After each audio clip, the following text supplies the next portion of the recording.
Bien, ha sido una semana y sumamente interesante, ¿no? Donde la música se ha convertido en un pilar importante. Antes la usábamos como gimmicks para atraer no solo a los melómanos, sino pues a un público que no le gustan mucho los programas interactivos o noticiosos o de bla, bla, bla, bla, bla, de la política. Entonces yo busqué ese gimmicks en los franceses o los americanos, que es como el gancho. Y entonces cuando usted viene por la música, entonces yo le digo, ¿sabes qué? El PRM es un narcopartido. Es un interrogante. Pero aquí está Moisés Almonte. Predicador, fuiste predicador, pastor durante 10 años. He sido pastor por 10 años. Por 10 años. De una iglesia evangélica. ¿Y qué tal la experiencia? Fantástica, porque era sirviendo al Señor en el lugar donde Él me lo demandó, me lo pidió, proclamando el reino de Dios. Perfecto. ¿Cuántos libros tiene la Biblia?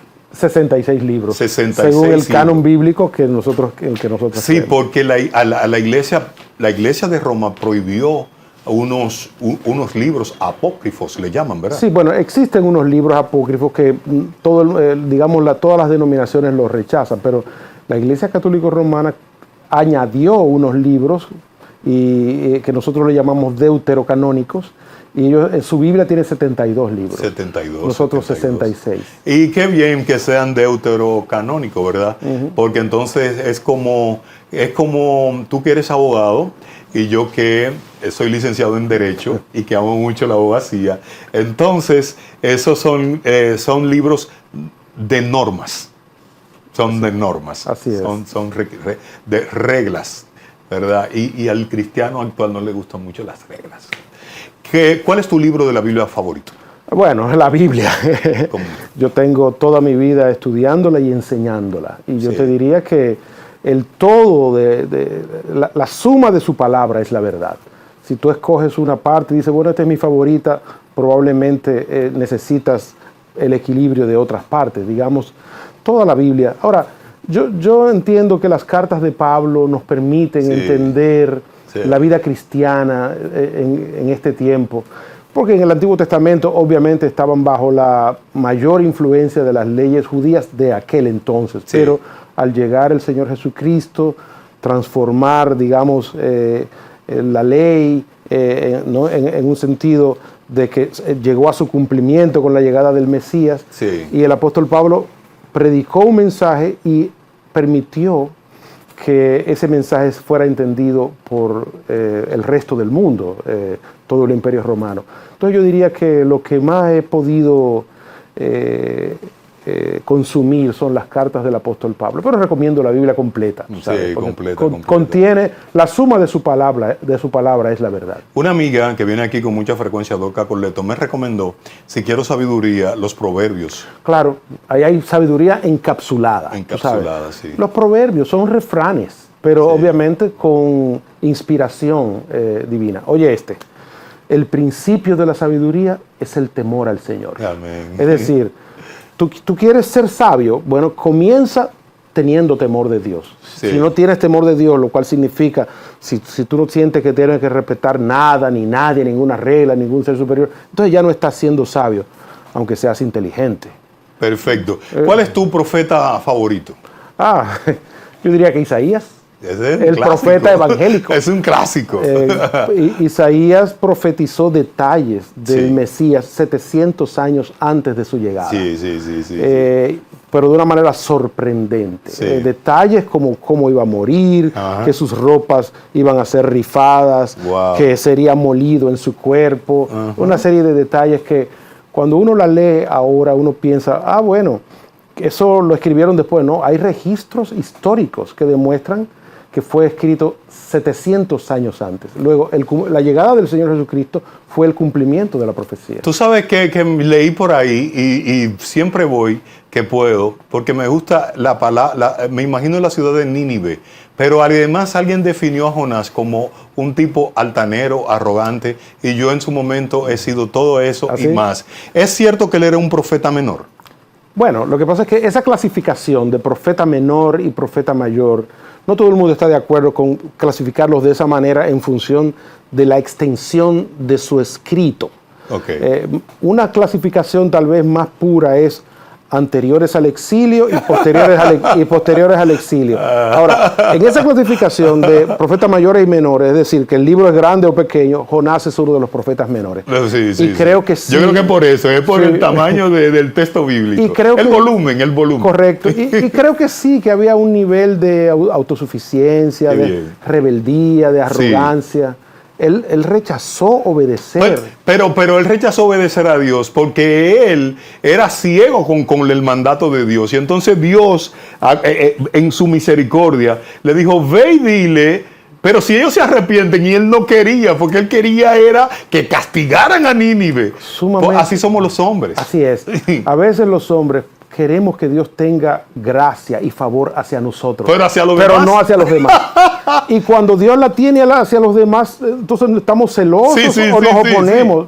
Hay que entender que la gracia de Dios es amplia. Bien. Y el sol sale para todos. Dame por qué yo no puedo no he terminado el libro de Revelaciones.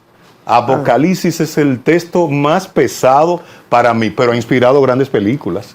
Correcto, pero yo no te recomiendo a nadie que comience por el libro de Apocalipsis, porque el libro de Apocalipsis está escrito, digamos, con símbolos y con códigos. Digamos que para poderlo entender, en primer lugar hay que tener un dominio de toda la historia del Antiguo Testamento y del Nuevo Testamento, y hay que entender la simbología. Perfecto. Yo diría que ser guiado con la profecía sería una mejor idea. Perfecto. Ahora vamos a lo que viniste. ¿Por qué me llama la atención Nazaret? ¿Esa ciudad cómo era? Bueno, Nazaret fue el lugar donde el Señor Jesucristo vivía y comenzó su ministerio. Todo el mundo sabe que nació en Belén, una ciudad diferente a donde se crió. Porque en los días en que nació había un decreto del emperador Augusto César y todo el mundo tenía que ir a empadronarse al lugar de la casa de sus ancestros. Y por eso José y María tuvieron que viajar a Belén, porque de allí venían sus ancestros, de la casa de Isaí, del rey David, que también era de Belén. Pero una vez nació, y cuando regresó de Egipto, que tú sabes que hubo una persecución, el lugar de donde creció y se crió el Señor Jesucristo fue Nazaret. Perfecto. Y por eso esa ciudad, digamos, por eso el nombre del Señor Jesucristo tomó el nombre de su ciudad, como en caso de muchísimos otros personajes de la historia, fulano de tal lugar. Bien, ¿Tú consideras que se parecen a los dominicanos, los de Nazaret de la época, que cuando Jesús hablaba así fino, educado, como en tu conocimiento, decía, pero oye a Jesucristo, pero ese tipo es de Nazaret, y era la gente de Nazaret que no creían que era el Mesías? Sí, hay una tendencia humana de no valorar más lo de afuera. Que valorar lo de adentro. Y esa expresión de que nadie es profeta en su tierra, que la dijo el propio Señor, aludía a eso que tú estás diciendo. De que, ¿tú crees que el pueblo dominicano tiene mucho de Nazaret? Bueno, yo pienso que el pueblo dominicano tiene mucho de humano. Acaba de salir de una patada. Tiene mucho de humano. La condición humana no ha variado. Ahora mismo, ¿dónde está Nazaret? En Medio Oriente. Yo tengo entendido que es parte de los territorios que ocupa Palestina. Gaza, sí. Bueno, no, Gaza es Palestina, Palestina. Gaza es una franja que está más al sur, pero hay unos territorios de la Transjordania, es decir, al este del río Jordán, que hay muchas ciudades, digamos, con historia bíblica que está ocupada por los palestinos. Perfecto. ¿De dónde nace la ópera El Caminante de Nazaret? Nace del genio creador de un hombre muy importante para mí y para muchos otros, que se llamaba Rafael Danilo Grullón. Te quiero contar un poquito de Rafael Danilo Grullón. Rafael Danilo Grullón creció en Nagua, era un niño de un origen humildísimo. Tengo entendido que vendía dulces en la calle. Hasta que a Nagua, en los años 30, cercano a los 40, llegó un profesor de música de Moca, que le decían el Farolito, y fundó una academia de música. Y los padres de Rafael Danilo Grullón mandaron a ese muchacho a estudiar música. con tan buena fortuna y con tan buen talento que antes de cumplir 20 años, Rafael Leonel Grullón ya era director de la banda de música de Nagua, de la banda de música de Cabrera y director de la Escuela Municipal de Música y saxofonista. Es decir, que el talento que tenía ese jovencito era extraordinario. Luego él llegó a Santo Domingo, estudió finanzas, llegó a ser fundador y rector de una universidad, la Universidad Nacional Evangélica. Pero como músico fue muy prolífico. Compuso, para que tengas una idea, más de 3.000 canciones. No es tan conocido en lo secular porque toda su producción está dedicada a la liturgia y a la música de adoración. Fundó un coro, la agrupación coral Arpa Evangélica. Y su obra cumbre es nada más y nada menos que la primera ópera dominicana, que se titula El Caminante de Nazaret. Cuéntame un poquito tú me dijiste que no hay baile, no hay danza, no hay ballet en esta ópera. Bueno, lo que pasa El Caminante de Nazaret. Lo que pasa, podría haberlo, porque fíjate cómo comienza. Comienza con la entrada triunfal en Jerusalén. Eso es espectacular. Y sabes una cosa, ¿sabe cómo Grullón, digamos, interpreta la entrada triunfal, que era una fiesta, con una mangulina? No, mentira. Sí, es una ópera dominicana, contemporánea. Contemporánea. No tiene nada que ver con la ópera italiana del siglo XIX. Pero nada. Es una historia universal, solemne, pero vista a través de un prisma dominicano. La resurrección se celebra con un pambiche. Sí. Cuando el Señor Jesucristo le dice a sus discípulos, amaos los unos a los otros, es una criolla. Oye, hay un cántico muy lindo el día de resurrección. Aleluya, Cristo resucitó. La madrugada del domingo. ¿Tú te imaginas eso? Bueno. Eso es un cántico católico, ¿no? Sí, pero no lo conozco. Del domingo de resurrección. Pero ¿por qué no interpretar esos eventos a través de nuestra identidad? Okay. Somos dominicanos y caribeños y ¿por qué nuestro arte tiene que ser dejado solamente a la música secular? ¿Por qué marzo es la semana del pago? Pilla ahí 24 al 26, ya estamos cobrados, ¿eh? No, pues no es diciembre, que es como la época navideña. Te lo voy a contar. ¿Por qué? Porque El Caminante de Nazaret cuenta la historia de la última semana de la vida terrenal de Jesús de Nazaret. Eso tiene que coincidir con Semana Santa. Con Semana Santa. Muy pronto celebraremos su nacimiento, ¿eh? Sí. Ya yo veo aquí adornos. Pero su última semana, que incluye la entrada triunfal en Jerusalén, cuando fue vitoreado, Hosanna al que viene en el nombre del Señor. Eso, lindo. Y luego fue juzgado por el Sanedrín y juzgado por Pilatos y crucificado y sepultado y eventualmente resucitó, como creemos los cristianos, y ascendió a los cielos. Eso es lo que cuenta la ópera El Caminante de Nazaret. Perdón, pastor, ¿qué tiempo dura esa ópera? Dura 2 horas. Es un tiempo, digamos... Pero tiene un interludio. Lo tiene un intermedio, por supuesto.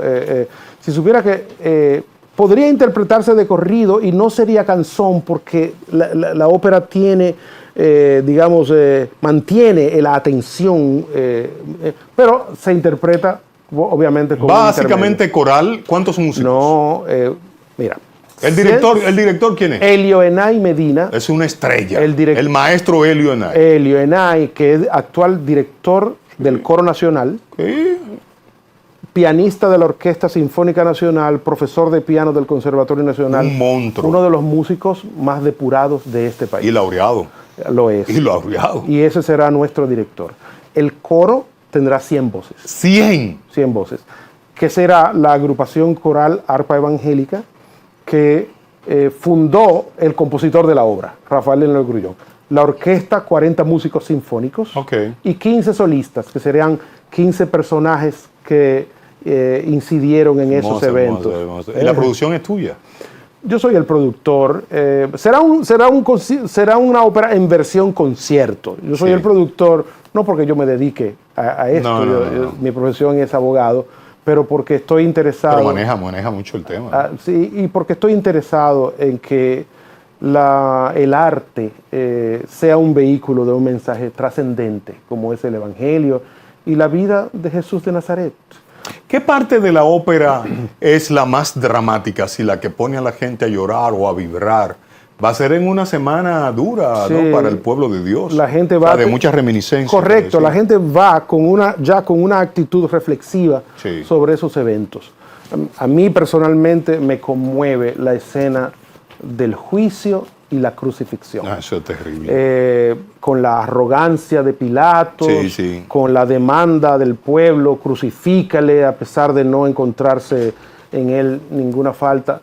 Luego la crucifixión y las 7 palabras que él pronuncia, Sí. que en eso consiste la escena de la crucifixión. Él va pronunciando esas 7 palabras y la reacción de María, su madre, Sí.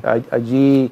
Y me parece que ese tercer acto, porque la ópera está compuesta de 4 actos, ese tercer acto que es juicio y crucifixión, es de los más emotivos. Perfecto. Tiene un precio, porque el montaje es costosísimo. Sí, quisiéramos que sea gratuito, pero para poder Eso es cubrir imposible. los costos. Es imposible. Por supuesto, no tenemos una intención de lucro en esto. Nadie está buscando ganar dinero, sino poder ser autosuficientes, ¿verdad? Tiene un costo en la platea, 2.500 pesos, y en el balcón, 1.700 pesos. Ok. Pero la idea es que cuanto más personas puedan gozarse con nosotros en esa ocasión, pues mucho más. Bien, se terminó el tiempo, muchas gracias. Y entonces mándame la aquí. promoción para ponértelo aquí con mucha frecuencia. Yo te quiero hacer una pregunta frente a tu audiencia. Sí. ¿Tú vas a acompañarnos? Claro que sí. Yo te comprometo, y yo me comprometo a recordártelo. Está bien. E invito a tu audiencia para que nos Perfecto, el acompañe. domingo te voy a llamar para que lo anuncie también por la radio. Con muchísimo gusto. A las 12 en punto. Gracias por tenerme en tu programa. Ok.